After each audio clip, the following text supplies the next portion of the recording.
Okay, let's start by looking at the absolute irony of our modern human condition. We literally pour endless resources, time, and energy into chasing good feelings, yet getting everything we want often leaves us feeling surprisingly empty.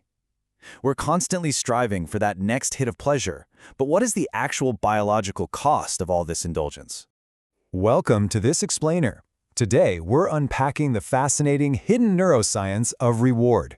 We're going to look really closely at the biology of desire to understand why the relentless pursuit of pleasure inevitably and quite literally leads to pain.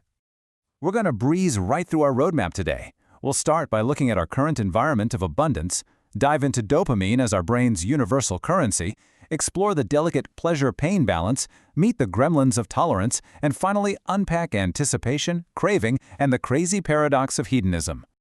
Right, let's jump straight into part one, an age of indulgence. Because the core problem we're facing with our modern pursuit of pleasure is that humans have somehow completely transformed a world of scarcity into a world of overwhelming, inescapable abundance. I mean, think about it. The smartphone is essentially a modern-day hypodermic needle. It's delivering digital dopamine 24/7 to a totally wired generation. Whether we're endlessly scrolling social media, binge-watching reality TV, or eating highly processed foods, we are constantly self-administering these highly potent stimuli. And honestly, if you haven't met your personal drug of choice yet, it's probably coming soon to a website near you. So, moving into part two, let's talk about the universal currency itself, dopamine. To understand why we just can't put our phones or our snacks down, we have to meet the main character of our story. This brilliantly illustrates the hard science at work in our reward pathways. Scientists actually use dopamine as a universal currency to measure the addictive potential of any experience. Basically, the more dopamine that gets released in this specific pathway, and the faster it releases, the more addictive the drug or behavior is. It's really that simple. But here is where it gets super interesting. Dopamine isn't just about the pleasure you feel, that feeling of liking a reward. No, it plays a much bigger, much more powerful role in the intense motivation, or the wanting, that drives you to seek out that reward in the first place. Get this, genetically engineered mice that cannot make dopamine will literally starve to death with food sitting just inches from their mouths, all because they lack the motivation to just go get it. Wild, right? To give you a sense of the sheer scale of what this chemical can do, an illicit drug like amphetamine increases dopamine release in the brain by a staggering 1,000%. 1,000. It completely and utterly hijacks the system. When we actually stack up these surges to compare them, the differences are just mind-blowing. You look at a rat in a box getting a 55% boost to its baseline output from eating chocolate, compared to a 100% boost from sex, 150% from nicotine, and then soaring all the way up to those extreme illicit drugs. It perfectly illustrates how drastically different stimuli can flood our system with this currency. Which brings us to part three, the pleasure-pain balance. This is the real inciting incident of our explainer, because one of the absolute most remarkable findings in modern neuroscience is that pleasure and pain are processed in the exact same place in the brain. The absolute best way to visualize this is through a seesaw metaphor. Imagine a balance with a fulcrum right in the center. When we experience pleasure, dopamine releases and the balance tips to the pleasure side. But our brains love homeostasis. They desperately want to remain level.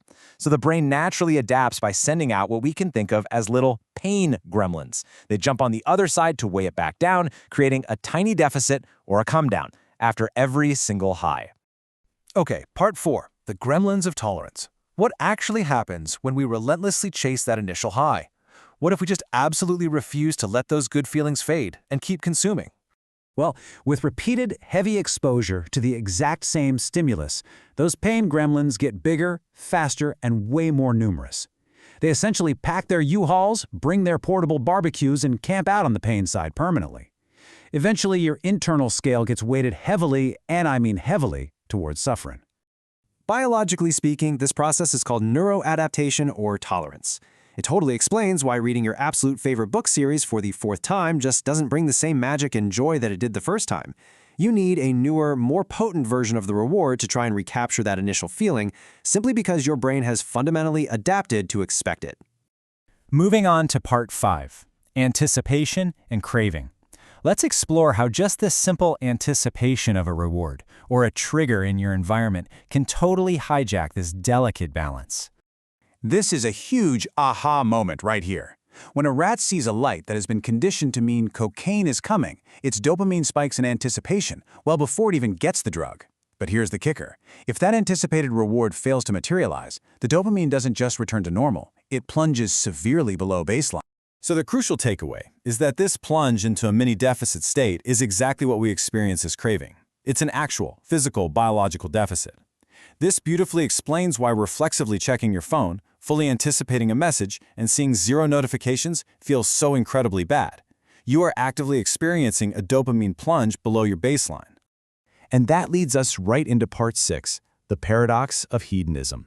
This is really the climax of our explainer and the ultimate irony of our biological design.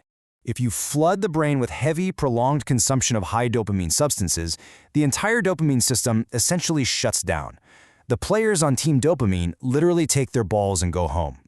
This results in a drastically decreased sensitivity in your reward circuits, meaning absolutely nothing feels good anymore. So the pursuit of pleasure, ironically, destroys your capacity for pleasure. When your internal balance is stuck hard on the side of pain, you experience universal withdrawal symptoms: anxiety, irritability, insomnia, dysphoria. This leads to what neuroscientists call dysphoria-driven relapse. At this stage, you aren't consuming to get high or feel good anymore. You're consuming purely to stop the psychological and physical suffering of withdrawal. You just want to feel normal again. But listen, here's the hopeful resolution to all of this. If we abstain long enough to let those gremlins hop off the seesaw, our brain's balance resets to a level homeostasis. The incredible thing about our biology is that it can and will heal. By intentionally stepping away from overwhelming stimuli, we completely restore our ability to take genuine joy in the simple, everyday pleasures of life, like a beautiful sunrise, a walk outside, or just a quiet meal with friends. So, as we wrap up this explainer, I really want to leave you with this thought to reflect on. What digital or physical habit in your life is secretly weighing down your pain balance? And what incredible freedom and renewed joy could you uncover by finally stepping off the seesaw?